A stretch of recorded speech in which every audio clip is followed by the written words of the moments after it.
Olá, o Shabat aparece e vamos recebê-lo. Shalom, seja bem-vindo à casa dos Beneno Sim. Vamos aos principais destaques da Parashá que será estudada neste Shabat. Parashá de Mehu Barot, Matot Masei.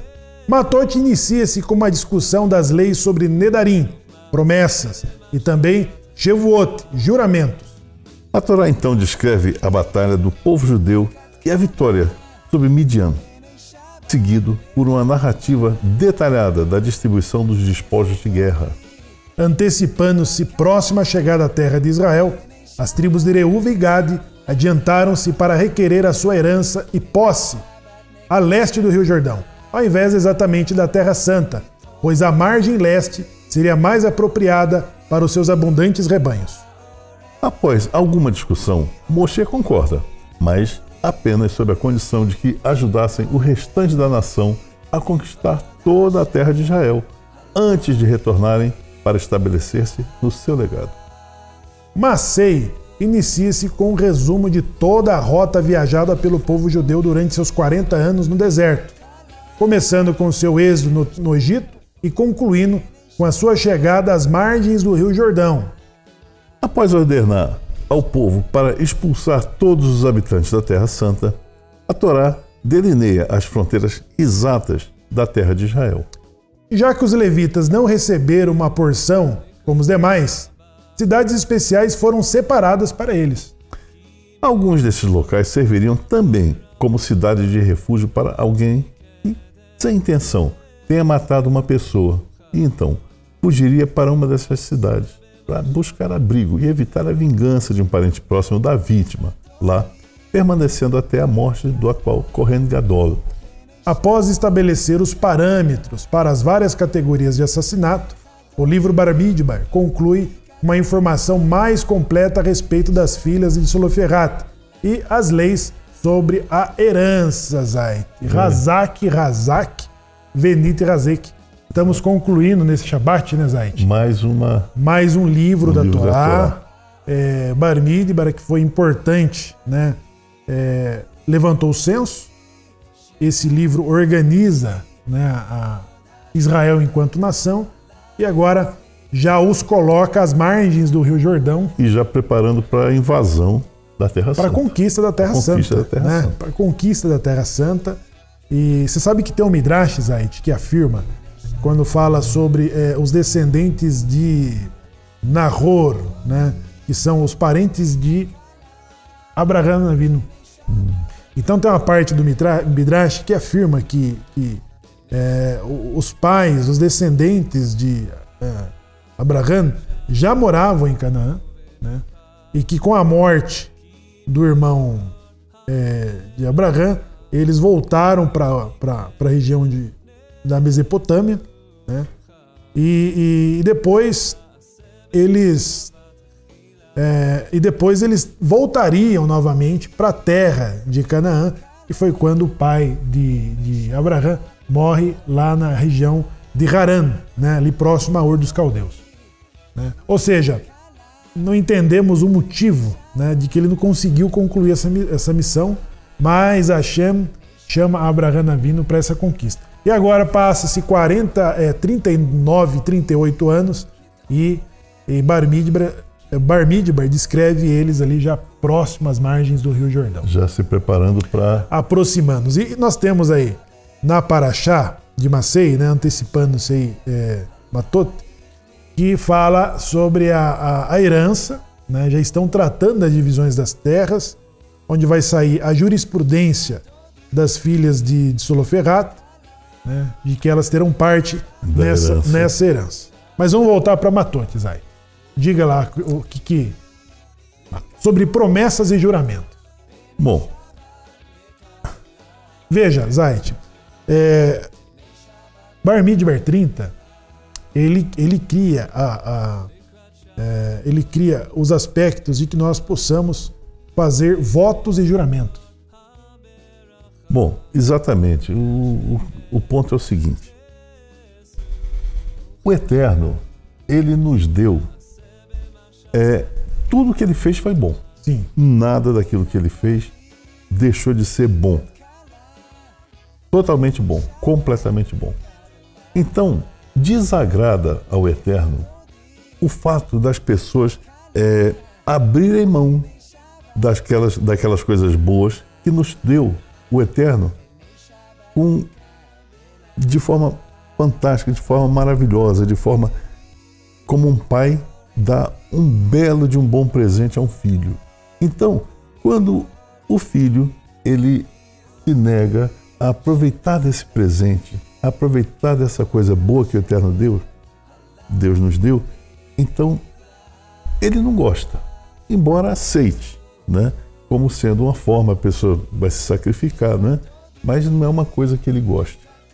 O Eterno, ele gosta de nos ver felizes, alegres, gosta de nos ver dançando aqui na sinagoga. Ele gosta, isso aí é uma coisa que nos dá alegria, que leva, a nossa alegria leva a alegria ao Eterno. Por outro lado, ao Eterno agrada muito, quando uma pessoa tem um determinado pecado, um vício, ou lá o que seja, né? E promete e cumpre ao Eterno de não fazer aquilo. Ou seja, a pessoa que vinha fazendo uma coisa que desagrada ao Eterno, promete e promessa ao Eterno, não se deixa de cumprir. A pessoa promete e faz. Então, a ele agrada muitíssimo receber esse tipo de promessa. Essa sim é boa. A outra, ele aceita, mas ele dá uma tristeza ao Eterno. Imagina ele dar uma coisa tão boa e você não aproveitar aquilo. Aproveite hoje, todo dia da tua vida. Hoje nós chegamos com a totalidade dos mandamentos da codificação de Rambam, de Moshe Ben Maimon, que totaliza aí os 613 mandamentos, né? Quando colocamos o talit, nós rezamos que os meus 248 órgãos, os meus 365 nervos sejam envolvidos com a totalidade dos teus 613 mandamentos. No final da Parashá Masei, nós teremos ali uma jurisprudência, ou seja, um novo mandamento que define sobre heranças, né? Que foi a reivindicação passada das filhas de Suloferrat. Agora veja só, se temos uma totalidade de 613 mandamentos, agora a Parashá Matot, ela abre uma extensão para que você crie mais uma mitzvah, mais um mandamento. Então, quando você faz um juramento ou uma promessa, você está criando ao total de 613 mandamentos, mais um mandamento. Por conta própria. Né? Por conta própria. Então, o Zait esclareceu aqui que você pode ter várias motivações de que você faça um voto ou de que você faça um juramento para cumprir, né? Em função de um perigo, em função de um agradecimento, em função de uma meta, você pode se privar, né? Você pode se privar em definir um jejum, em definir uma promessa, em definir um voto, em que você deu extensão a mais um mandamento. O Taná não incentiva a fazermos promessas, a fazermos votos em função da possibilidade de não cumprirmos. Por quê? Criarmos mais uma lei, né? Você está obrigado a cumprir. Normalmente, os votos são voltados às restrições. Quando a pessoa faz um jejum, quando a pessoa se priva de um voto de consumir um determinado alimento de que ela tenha prazer, então ela cria-se uma restrição, né, somando-se aos mandamentos proibidos, aos 365 mandamentos proibidos. Por quê? Da totalidade dos 613, nós temos 248 positivos, né? Aquele que diz faça, e 365 mandamentos proibitivos. Não faça. Não faça. Então, quando você fala assim, farei um jejum, né? E você determina esse espaço de tempo, é um mandamento proibitivo de que durante esse espaço de tempo determinado nesse voto, você não pode consumir aquilo que você jurou ou aquilo que você votou. Então, torna-se 614 mandamentos, não mais 613, e você tem que cumprir.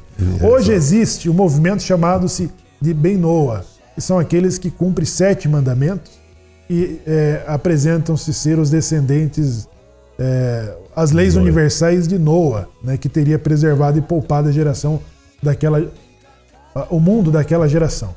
Então, quando nos comprometemos a cumprir a Torá na sua totalidade,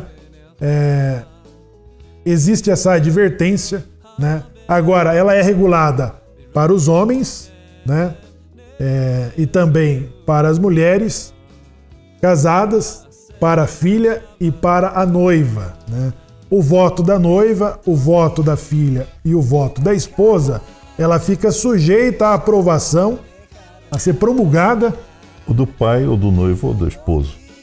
Pelo marido, ou pelo pai, ou pelo noivo. Então, quando a esposa faz um voto de abstenção, né, esse voto dela fica sujeito à liberação do cônjuge, do marido. Se o marido ele permitiu, mas se depois ele voltar atrás, ele passa a ser devedor daquele voto.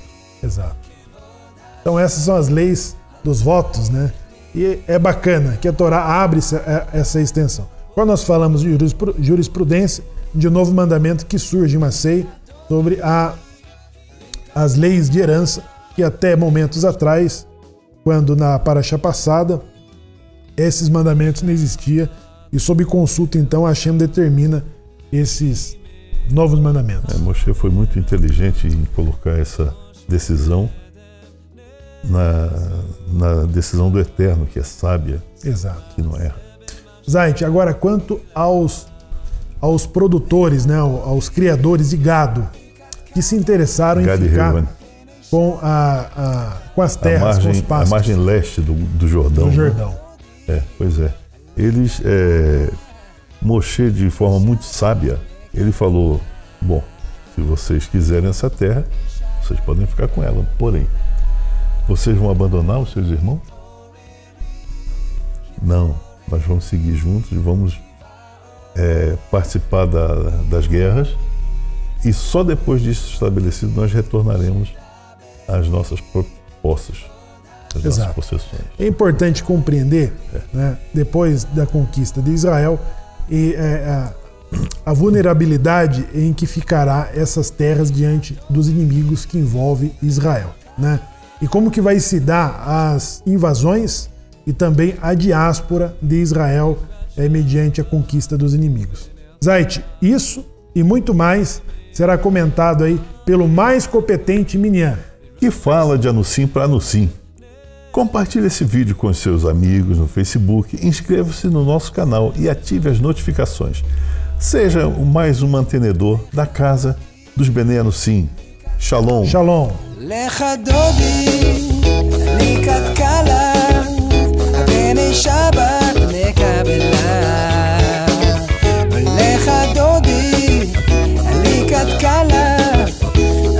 Shabbat